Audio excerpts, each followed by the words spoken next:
হে আমার বন্ধু, একদিন তুমি এই দুনিয়াতে ছিলে না, এখন আছো, আবার খুব শীঘ্রই এই দুনিয়া ছেড়ে তুমি চলে যাবে। তোমারই ঘাম ঝরানো পরিশ্রমের টাকায় নির্মিত সেই ঘরে তখন অন্যরা থাকবে। তোমার অল্প অল্প করে জমানো টাকাগুলো সেদিন অন্য কেউ ব্যবহার করবে।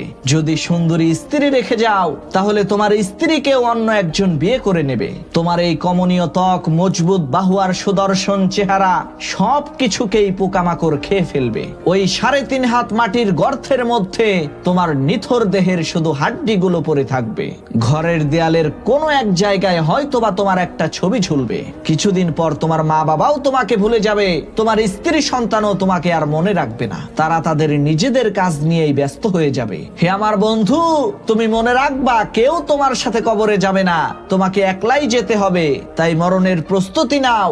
এই দুনিয়ার মধ্যে সেই ব্যক্তি সবচাইতে বুদ্ধিমান যে সর্বদাই মৃত্যুর জন্য প্রস্তুত থাকে।